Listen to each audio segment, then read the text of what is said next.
Going to say, will you tell us who you are, tell us your name, where you're from, and what organization you're currently with. In no particular order, you just jump in and pass the mic. And you've been voluntold. Hello, everyone. Oh, hello. Nope. I love it. Oh, there we go. I love it when that, we are just absolutely killing it after lunch right now.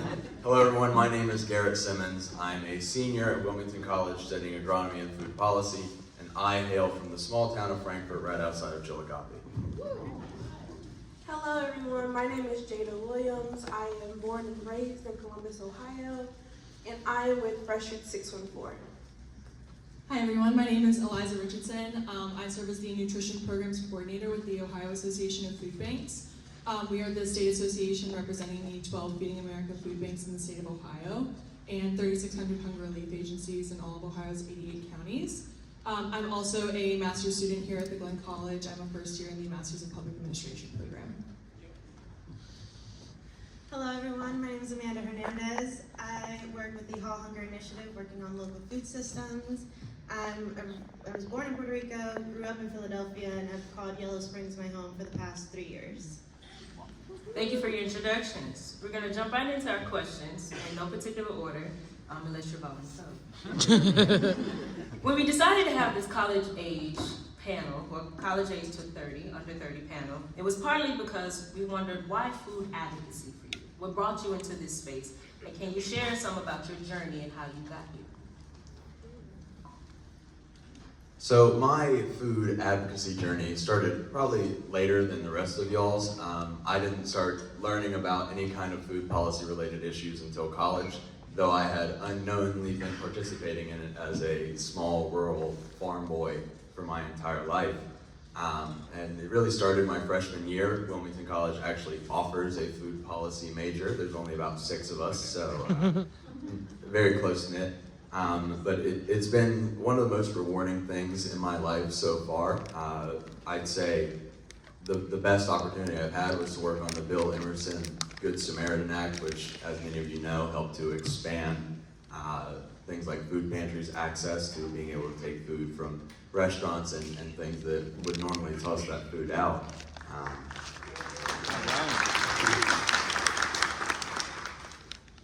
But yeah, I'm excited to keep growing in my food policy journey because I'm only about 4 years in, and I'm hoping that it'll take me the rest of my life. Okay, so how I got started in this ag world, this journey, it started with a dream, which sounds very hokey, so stay with me.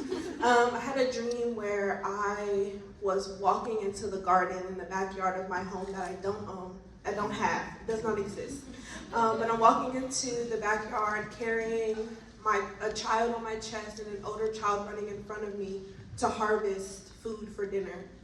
And of course the dream had more things, there was more lessons, there was more information in the dream, but what I walked away with is that I need to be in the dirt. I need to be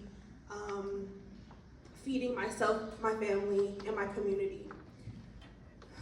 Times gone by, I was a part of the NES We Grow grant, which provided capital for new farmers in order to get their businesses started. And that kick-started my journey into advocacy because I'm learning through this journey, I've been learning about the disparities between food and people. And as blatant as that is, you don't really notice until you realize how far a grocery store is from a home. So along this journey, I started growing and selling food in the community, growing in the community and selling in the community because I wanted to bridge the gap between real people and fresh food. And the fresh food is healing, and healing is a necessity. And unfortunately, society has made it a luxury. Amen.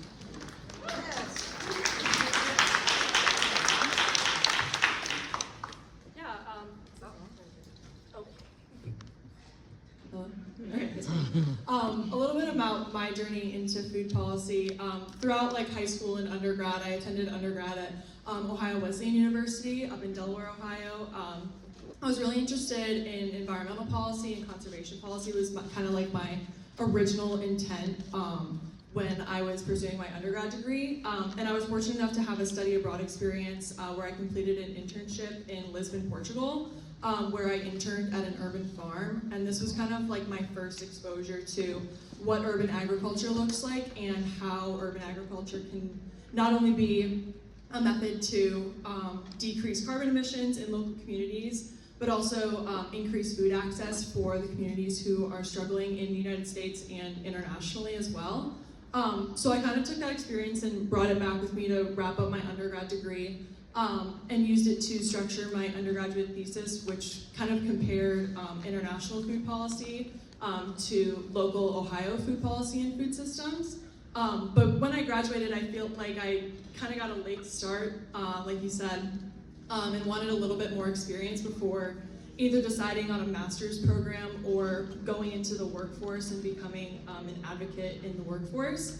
So I decided to pursue an AmeriCorps Vista here, which for those of you who don't know, yeah, AmeriCorps, okay. For those of you who don't know, AmeriCorps is basically the domestic version of the Peace Corps, where you get matched with a nonprofit, educational institution or something like that for a year or 2 years' time.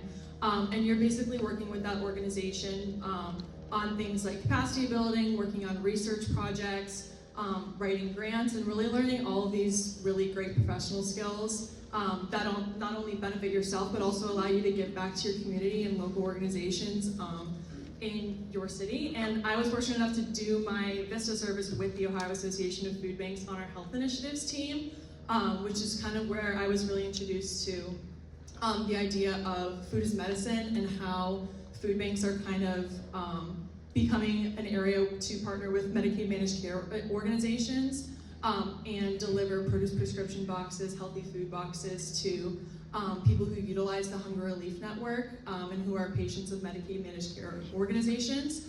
And my former VISTA supervisor and now colleague, Zach Reed, is going to be talking a little bit more about this on the 3 p.m. Food Insecurity and Public Health panel, if you're interested in learning more about food as medicine and food banking in Ohio. And I really think this experience helped me to kind of zoom out on the things that I'm really interested in. And to me, it opened my eyes to food policy is not only food policy, but it's agriculture policy, it's healthcare, it's welfare, it's public benefits, it's environmental policy, it's economic policy, and all of these things come into a really great intersection in food and in food banks and food policy. And I think that's kind of what drew me in and inspired me to stay on at the association and pursue a master's degree in public administration to really get more involved in communities and see how public policy and food policy can be a way to not only increase people's access to food, but also put more money in communities' pockets so that they can support their families.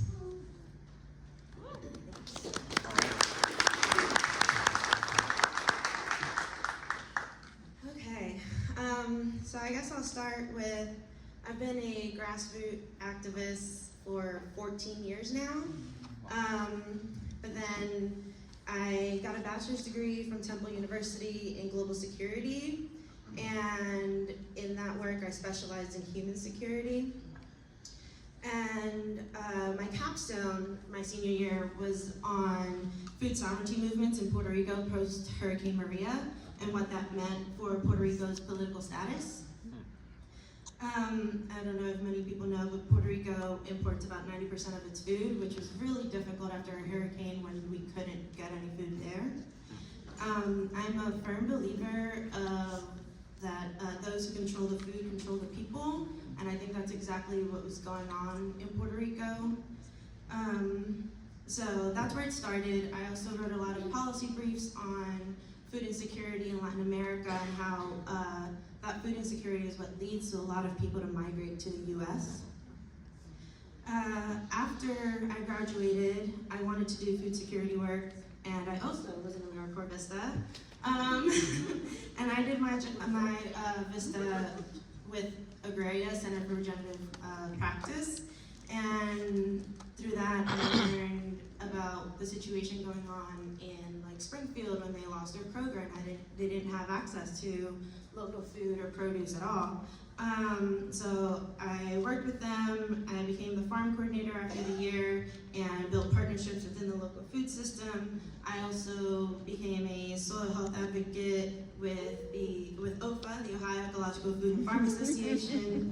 At one point, I left Agraria and became a policy intern with OFA.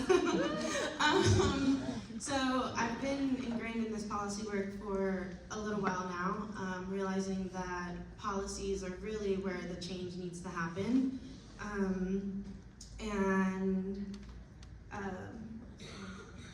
lost that train of thought.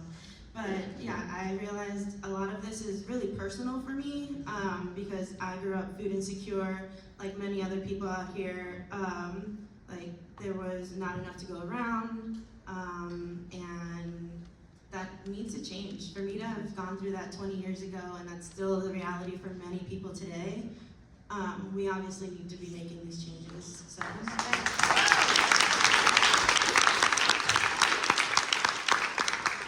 Thank you.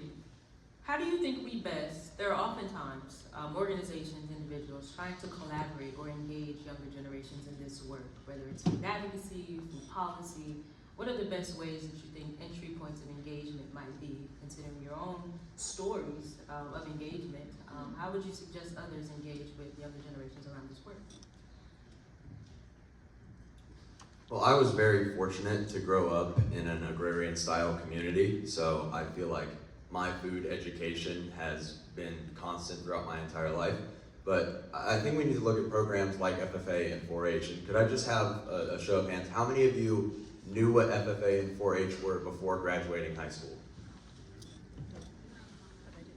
There's a significant amount of hands there, but there's still quite a few people in this room who had no idea what that was.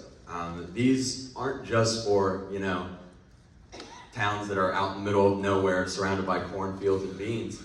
There are some really great FFA programs that do a lot of urban agriculture work. And I feel like things like that are definitely the way we can enhance our food education starting at a young age. Because once you start young, you're going to grow up with this work, and it's going to just compound itself into doing things like this and having conversations, trying to figure out how to solve food policy issues.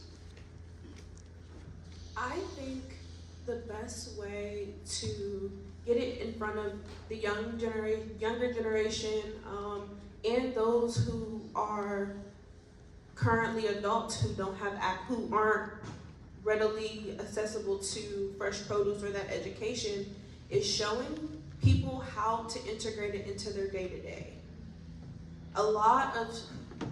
There's a lot of programs, there's a lot of teaching that's not including fresh produce, fresh food, how to even cook the fresh food once you get it. And we're expecting people to just know that this is how you're supposed to prepare a certain meal or whatever the case may be if they're given the produce. So I think that starting with integration or teaching integration of how you can just wake up, eat a vegetable, go about your day, and it doesn't have to be a big fiasco, because once you make it into something that is inaccessible or hard to achieve, it's not going to happen more than once.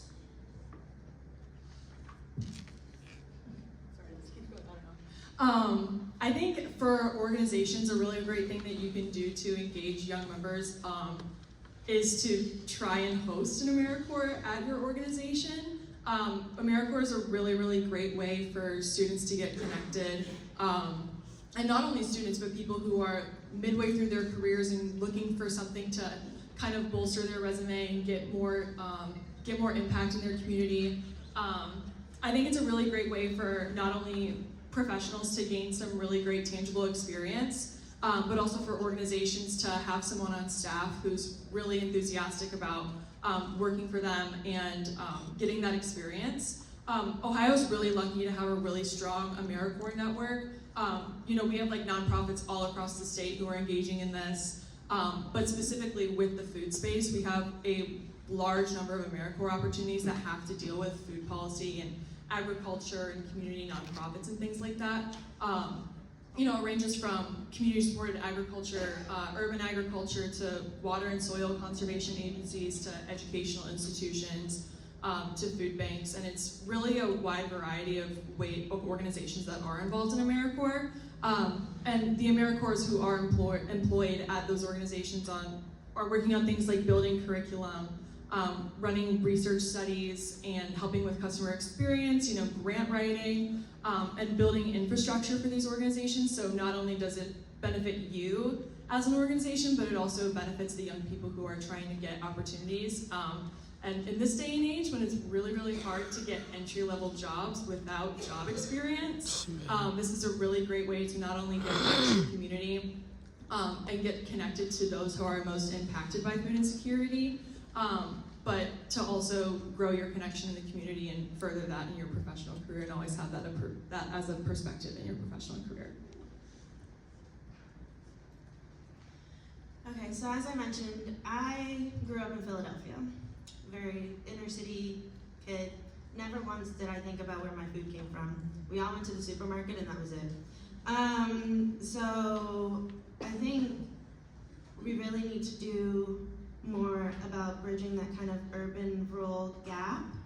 I know none of my school trips were ever to a farm.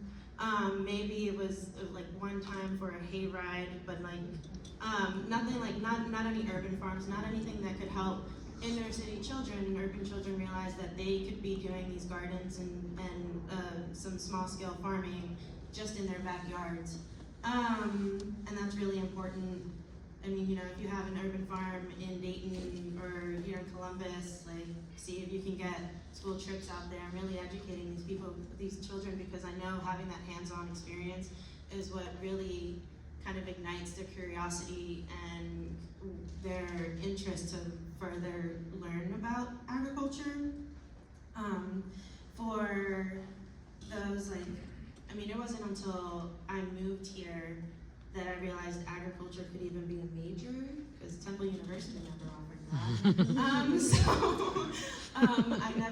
That was never an idea for me, that was never a thought. And again, it's kind of like having that information presented to you, realizing that these are your options, these are your resources, informing them of those ag-related degrees, policies that help support them beyond high school, because I know the 4-H only goes up to 19.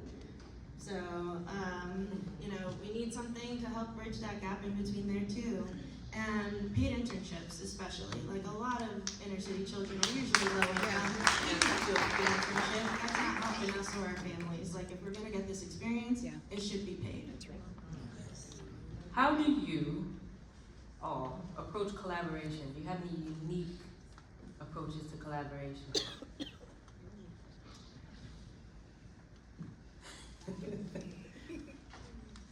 Collaboration is absolutely important. I think the most crucial thing we can do when trying to work with others is to approach from a place of curiosity. We all have our own biases and preconceived notions, so it's super easy for us to tunnel vision ourselves and go into conversations almost trying to win an argument and win the other person over while they're trying to do the same thing. We have to work on bridging divides. We all have recognized that there are massive divides in this country, both politically and between urban and rural areas. That's part of some of the things I'm working on. We just need to make sure we have these conversations, and an avenue like this is amazing, where we're bringing together people with tons of different experience from backgrounds that are so completely different, and yet we're all here to learn and listen instead of trying to push our own agendas, and that's how we need to go into every conversation. To piggyback off of that, going into situations, specifically as a Black woman farmer, I don't get to have very many experiences with other people of color who are in this space or who even know that there are Black farmers. So I personally go into spaces where farming isn't even a part of the general discussion. We're not thinking about farming, we're not thinking about growing, but being able to, one, put myself in a space where I can bring awareness to, hey, there is someone who looks like you that's growing food in your community. But also connecting in spaces where you wouldn't think, again, that farming relates. So spas and wellness places and wellness conferences, you don't immediately think that growing food is a wellness practice, but it exactly is. It's a healing and wellness practice field. So going into spaces not typical to ag spaces and bringing an ag perspective, even if I don't say, oh, like I'm a farmer, I have all of these things, or I'm growing all of these things, but even being in a room with people who look like me and people who don't look like me, who don't really get to experience someone who looks like me in this space. Yeah, I really agree with all that, and to kind of go off of these previous points, I think it's really important for not only professionals but also students to kind of like branch out and not be afraid to learn about other areas of policy, because especially in this space, there's so much overlap between how all of these policies relate to each other. And at the end of the day, the goal of all of these organizations is to increase access for communities in Ohio and across the country. And there's not just one way to do that. You can grow food locally, you can partner with organizations, but also advocating for policies that you may not see the direct link between, like the child tax credit or the earned income tax credit, advocating for these things that will put dollars into community members' pockets and help support them and their families. I think taking the perspective of kind of just, this is the overall goal of all of your organization's work, and having that be the overarching goal of the things that you're advocating for and the things that you're pursuing. And for students, also don't be afraid to take a class in policy that like you really have no idea what it's going to talk about, because at the end of the day it could relate completely to the things that you have outlined for yourself in your professional career, or it'll introduce you to a topic that you never knew that you were really interested in. So don't be afraid to learn new things and get face to face with the communities that you're trying to help. Yeah, I agree with everything being said up here. I think the overarching theme here is like putting yourself out there, putting your business out there, really your organization, all of that, and doing your research. I mean, you know, there's nothing new under the sun. Someone's probably had the same concern or idea as you, so it's just always good to do the research locally, regionally, the whole entire state, whatever it is that you're doing. There's people out there doing very similar work. And it's always a good idea to just connect with them, see what gaps you can fill. And I think that's always the best approach. I think, you know, there's plenty of people doing soil health work, but then there's a gap in policy at the state level and at the federal level, or, you know, there's food work being done locally, but how do we do it for the entire Miami Valley region? And who else is doing similar work in that region? What gaps can we fill? I think that's always the best way to do it. What gap can you fill to further the success of the food system? Thank you for that. We have one more question that I'm going to ask you, but I'm going to do something first. I'm going to invite you all, if you have any burning question, considering you've scanned who's in the room, you know who's here, your own burning question, while we get ready to pass the mic for them to ask questions, so that it can be a conversation. What question you might have, you want to throw out. And then you all, what questions do you have for the panel? We're going to pass the mic, just, you know, like we do at the end of the panel, but do you all have a question that you're just pondering for the day that you want to ask, and then we'll have a wrap-up question after we have our conversation. How does that sound? How does that sound? All right. Any question? Or a question? You're right. I don't think it's so much a question, more of an ask that everyone out there think about how we can support and strengthen our local food systems. The U.S. also imports a really high percentage of food, which is ridiculous because we grow so much, but just realizing that like a lot of that is not for human consumption, and how do we change that? And you know, think about the other ways, like everyone else has mentioned, the things that intersect. You know, it'd be really nice to support organic farmers and our local farmers, but it's also really important that we all have livable wages in order to do that, right? So advocating for that, and just like just think of those things that how we can lower the percentage of the food we import, how we can support and strengthen our local food systems. I think going off of that, kind of like working to close your own knowledge gaps, this also isn't a question, it's just a statement. I think really, like in this room, there's so many different types of organizations here. And I think really just like talking with each other and learning, like it's really easy to like say, oh, we work in completely different fields, like I don't know how this relates to me. And so it's really easy to say that, but I think engaging in conversation with people who have really different perspectives than you can help to close your own personal gap, and also will help you in your work and encourage you to collaborate with organizations that you didn't think you could collaborate with before, and kind of like challenge your own perspectives on other people's work and kind of use it to shape your own food system work as a whole.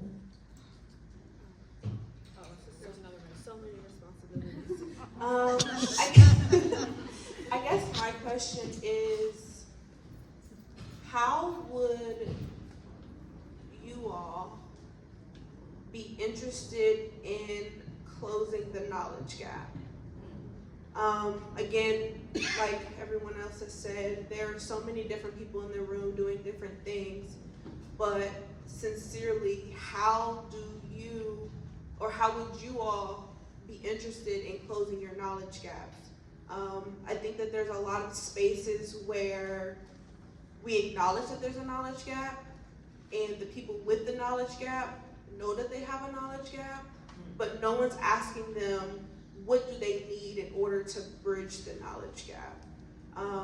Because then there's organizations like myself and the other ones that are on this panel that can create programming, or we can create a collaboration to create programming in order to bridge the gap.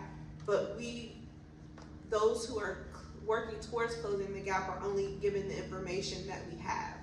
So if you guys can provide us with information on how or what you all need or are interested in closing the gap, then we can create community in order to do that. I love that question. For full transparency, we were not told that we were going to have to come up with a question. We were told that we need call to actions, so that's probably why we've had so many call to actions. That being said, I'm also going to give a call to action. But I would encourage everyone in this room to go out within the next day or so, find someone that you actively disagree with in the food policy space, and have a conversation with them. And like I said, approach with that curiosity and be ready to find your common ground and work from there. Do we have any questions from the audience? I see one in the back and one to the right.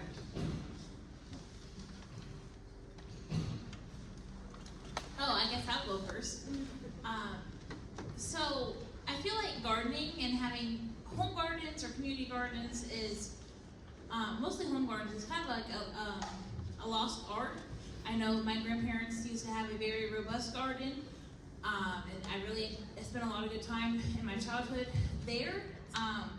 And obviously, home gardens and community gardens can play a very big role in helping people in differing situations to have more fresh produce grown at home at a lower cost. And community gardens can provide space where folks in the city typically or in town don't have room to have their own garden. But I just am curious of beyond 4-H, FFA, etc., how can we get back to that culture of gardening and growing things at home and doing that kind of thing? I don't know if that's something you guys would answer, but that's something that came to mind after hearing you guys discuss your topics.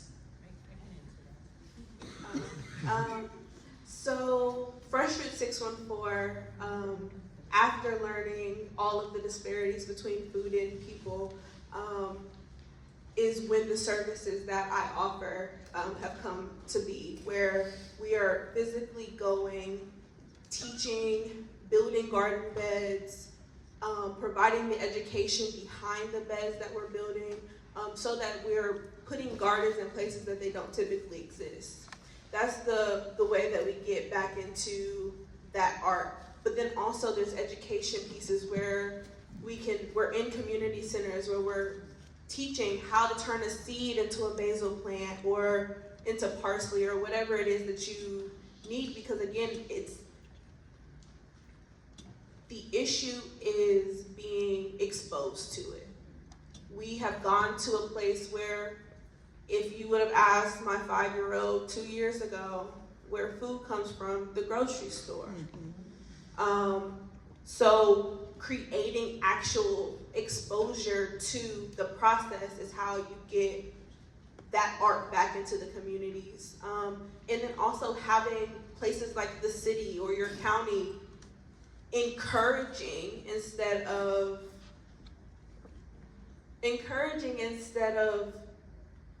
stopping the process of creating community gardens, because it's clear that the need or the desire is there, but if the external factors are stopping this expansion or this ability to grow, then you lose that exposure. I hope that answers your question. Along the same lines, yeah, like I agree, there's this loss of knowledge, you know. A lot of people can say that the last farmer in their family was probably like 4 or 5 generations ago when a lot of our ancestors were still farming, something like that. So it's like, how do we reteach that? And then on the urban side of things, for me, again, being a soil health advocate, is what is the health of that soil? Is it toxic? Because we don't want that growing in our food, right? We don't want those heavy metals present in our food. We need to regenerate that healthy soil before we can actually start growing community gardens. I think that's really important, especially if we're gonna have it for generations. That's the whole point of that, rebuilding that healthy soil, is that it doesn't just blow away that inch of topsoil and then no one can use it, or you need to use chemical fertilizers, etc. So it's, yeah, rebuilding that knowledge, and a lot of people are out here doing that work of trying to educate people on how to do just that. And then also, yeah, getting our counties and our cities to really invest in rebuilding these community plots so that it's safe to grow food on for everyone to eat. So I'm gonna share, just because, you know, I didn't hear, but one of the things that we underestimate too is storytelling. So I tell people, everybody's not a grower, right? Everybody does not have time or the resources to spend time in their backyard to build a bed and, you know, gather soil and have those conversations, right? But if you go to the grocery store and you pick up an apple, do you know the story of that apple? Do you know the story of the banana? And you begin to share that. Do you know where that comes from? Do you know how it got to that grocery store? Those stories are just as valuable as you spending time in the soil with someone explaining how a seed then sprouts. Does that make sense? So, you know, the story expands. Next question. I would like to know from the panel, what are some of the challenges that you face as being young leaders in the food space? Do you feel like these challenges and barriers are systematic? Do you feel like your challenges or barriers are social? Is your challenge and barriers with us in the room? I mean, I'm very transparent here. So these are some things that I would like to know on how to better partner with young leaders like yourselves. What are some of these challenges and barriers? Thank you. Something I'm sure that all my fellow panelists can agree with is we step into spaces, they see that we have very young faces, and they immediately discount our thinking. Immediately. They think we are young and we are naive, despite the fact that we have been putting in this work for some of us, I don't know, probably a decade now. So just be willing to listen to us, have us at the table. That's all I gotta say. To echo, being in a space where the art that we're doing is ancient, Yes. and being new in it, we are quickly discounted. But it's interesting because we're quickly discounted, but they want new people, they want the young generation in the room.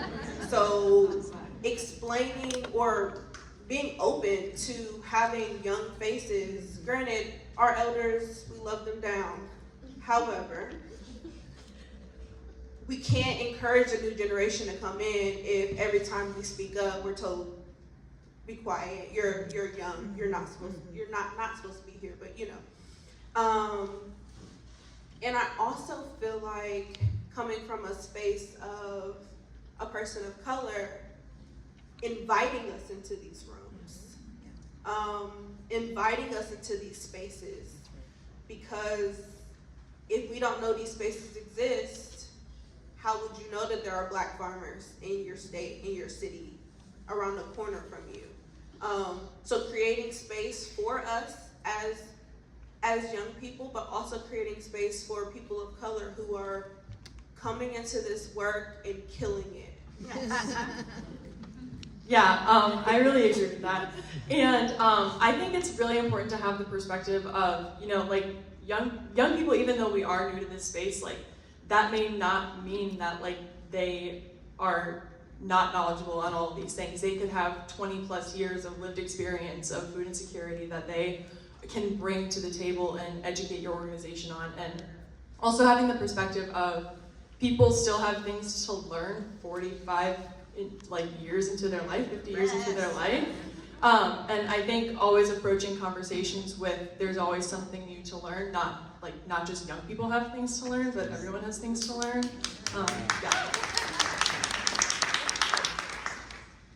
Yeah, I think a lot of the challenges I have faced are definitely, like everyone else has said, it's just that, you know, I'm a young person, no one's really going to listen to me. The other challenge, I guess, kind of unique to me is the fact that, again, I grew up in a city and farmers only listen to other farmers. So I'm glad I can call myself a farmer, and I was able to kind of wedge myself into these conversations. But I'm also able to take these conversations back to the urban areas and be like, this is what I learned. And again, yeah, like not having that much experience from farming, not having a whole family of farmers. Like the last person in my family that was a farmer was either my great-grandfather or my great-great-grandfather, and he was a sugarcane worker in Puerto Rico. So there's like that gap. I think also, as we know, there are some federal agencies that have been historically discriminated. That discriminated against a lot of people of color and beginning farmers especially. And those are some of the bigger challenges younger people are trying to get into these growing spaces and find the support that they need so that they don't get burnt out and just stop farming altogether.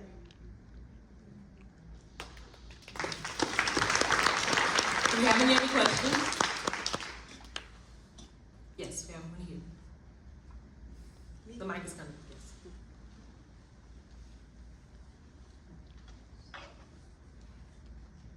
Quick question. So, based off your last statement, based on nobody else did. Okay, based off your last statement, where would you send young farmers? So, farmers that are younger than you are, that are doing great things, that have their own business, that aren't getting any support. Where would you guys recommend them to go to find more funding so they can stop begging? Okay, I'm gonna do like a shameless plug that I wasn't asked to do, but OFA. So OFA has a lot of really good resources. They have like the new farmer trainings, they have information on the beginning farmer tax credit and land access, and so that's a resource that I always point people to because they've done a lot of this work already and really try to get young people in there. As far as other funding, I'm really unsure. There's a lot of like local foundations and even like pass-through nonprofits who are also getting into like supporting growers and farmers and just people working in the local food system, because it's not just growers, right? Like as it's been mentioned, yeah, farmers play a really critical role to make sure we all get food, but also it's like how do they distribute the food? How do they make money? You know, who's making those connections for them, because it's really hard for a farmer to make it to policy discussions all the time, or to also be included in aggregation and distribution. And so there's other people that need to be involved in this work for farmers to be successful. Thank you. Any other questions? We have two, one in the back and two here to the left. We have one over here too. I'll come to you. Oh, forgive me. Hello, I'm an AmeriCorps visitor too. So in terms of what you said about the knowledge gap, so part of my position at Mid-Ohio Food Collective is going to a lot of our partner agencies. And I guess kind of my question based off that is, what are some ways do you think you could foster connectivity between urban and rural settings?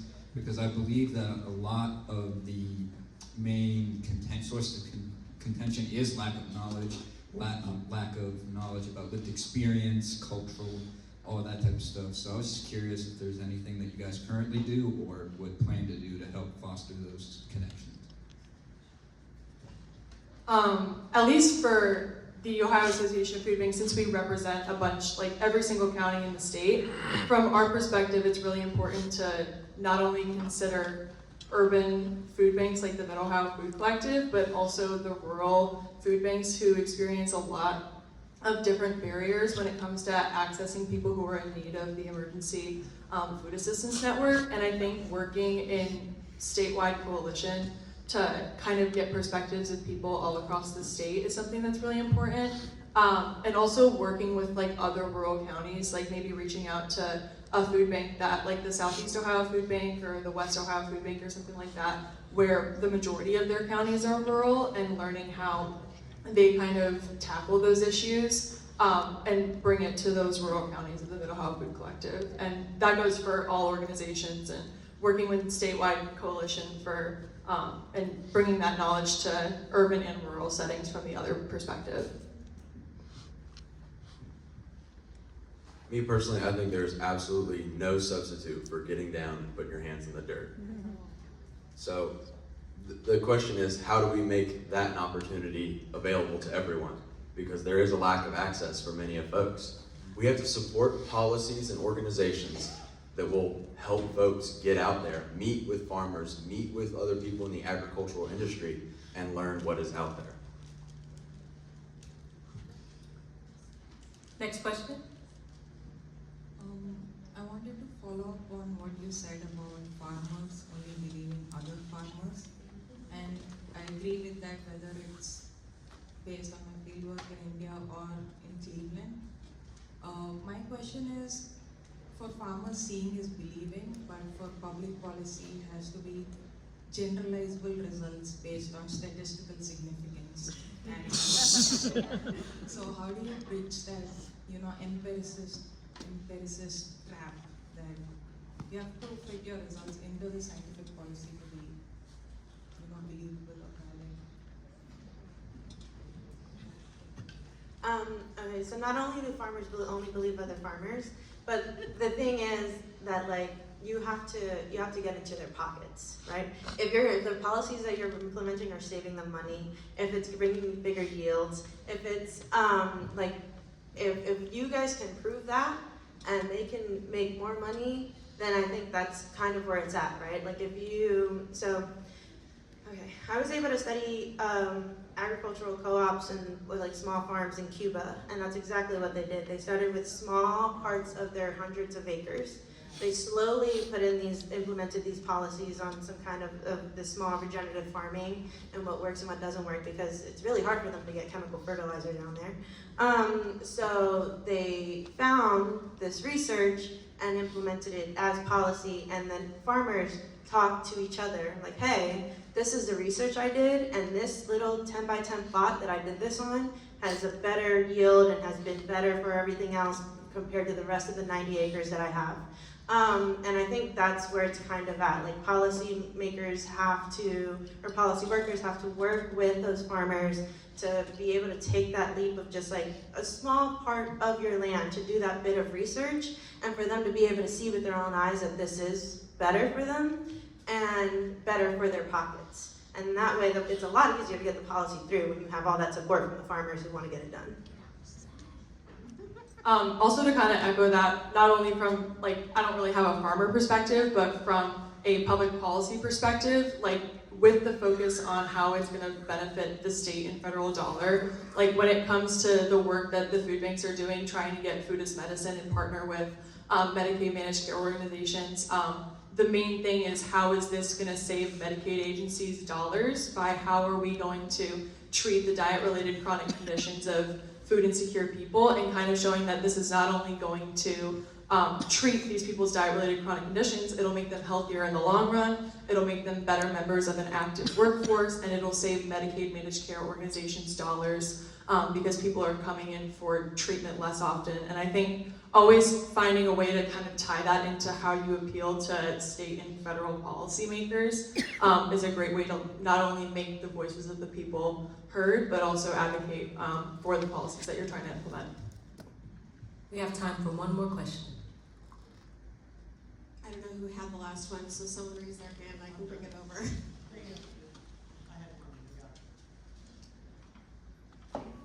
They fighting over questions. One more question. They fighting over. I had a question. The last AmeriCorps member kind of asked my question, asked the question that I wanted to know is back to that thing to hit on the thing that Ms. Gabrielle said about a storyteller. And all of you guys have done a wonderful job telling your story and your pathway. And so it's expanded so much, and just hearing all of your stories, all of your perspectives, all of the things that have impacted your road. And as much as, you know, I connected to a lot of the things that you were saying, and I advocate for those young people knowing your story. And so that's what I do in community. And, you know, as a new beginning farmer myself, that ask that question, where is the 4-H in our urban communities? Where is FHA? And there was one program at Lyndon McKinley STEM Academy, and that ag program went away this school year, so it's not there. I heard that FFA is still there, but there's not an ag program that was successful for 7 years. But how is it that we connect to the young people that are telling the story, that want to get their hands in the soil, that want to come out as the soil scientists, that want to connect with these groups, the young farmers like myself, to partner with us, you know, because I understand that iron sharpens iron. And so how do we connect with those graduate students that are aching to get their hands in the soil, that want to be part of that change and that revolution to grow the next generation of farmers and policymakers in community? Because the struggle is real. So it's a real struggle. And then to get the attention of the policymakers, you know, because I'm having a heck of a time. Now I know they're doing things in the Columbus City schools, and you know, I hear they're saying, well, hey, you got to start with the younger people. But I'm looking at all those 10th and 11th and 12th graders that are getting ready to enter into the community, you know, my community that I live in, and they're not prepared. They don't have any vision. They don't know anything about where their food comes from. They don't know anything about nutrition and growing. And so how do I connect? And so I know, Miss Ava, we just had that conversation about Manners being one of those organizations, and there's one up here at Ohio State. But, you know, how do we connect to other young people like you to get your story in front of the ones that need to hear it? So I think that doing events like this, but not cater to the people who are doing the work, but cater to the kids. For example, there's a Green Teen Alliance conference happening October 19th at Franklin Park. Register your kids, please. But providing opportunities for us to get in front of the kids, so that we can provide opportunities, so that we can spark something. I literally did not know about horticulture until last year. Like I knew you could grow food, I knew that you could do all of the things, and I started growing last year. But I wasn't exposed to growing until my 20-something birthday, to make it, you know what I mean, to be exposed to it. So doing events like this that puts us in front of kids, puts us in front of the high schoolers, puts us in front of the those who are about to graduate undergrad, and show them farm tours, conferences, workshops, anything that's essentially putting us again in front of them, because they may not bite, but at least that they have the seed was planted. Yeah, to kind of echo that, I don't know about like any of the other young people in the room, but I feel like the things that I learned the most about like food systems and food policy happened outside of school, like happened after my undergrad was over. And I just really think being able to kind of encourage people to get out into the communities, I don't know what that looks like for your individual organization, but just trying to reach people outside of the classroom, I think, because sometimes like classrooms for students can sometimes be really disengaging, and getting them out, getting their hands in the soil at your own individual organizations or volunteering at your local food bank or something like that really just gives you a new perspective and gives you new knowledge that you couldn't learn in the classroom. As far as agriculture and policy, I also want to plug in the BIPOC Food and Farm Network. They just did a policy program, and I think it's a really great way for those high schoolers, those graduating high school, undergraduates, all to kind of learn about agricultural policy and kind of get a feel for what it is and realize that they can still make a difference. I think a lot of people have forgotten that. I heard that growing up my whole life, is one person can make a difference. You just have to be able to put yourself out there and like connect and be like just constantly in people's offices and faces and like, this is what's best for my community and this is what I want. And then yeah, as far as actual farming, again, it's just like getting us in front of them. You know, I think, well, our contact information isn't up there, but yeah, definitely connecting with us, and I mean, farming season's almost ending, so I have free time. But yeah, I honestly, like, I'm the oldest of 10. I constantly like share this story with them all the time, just so that they're aware that like traditional college doesn't have to be the only thing you do. I want to touch a little bit on that policy piece you talked about how we get our legislators to listen to us. And call me optimistic, but I come from a Quaker background, and we believe that storytelling is absolutely crucial. You can throw facts and figures at your legislators all day, but those can be disputed. What can't be disputed is your story, and especially the story of the kids you're working with. What you got to do is get those kids to go in that office with you and advocate with you. Don't stop there. Make sure there's a story about that too. That puts your pressure on your legislator, because now he's going to look like the bad guy if he votes down what a bunch of kids want. Can we give our panelists a round of applause? Thank you all.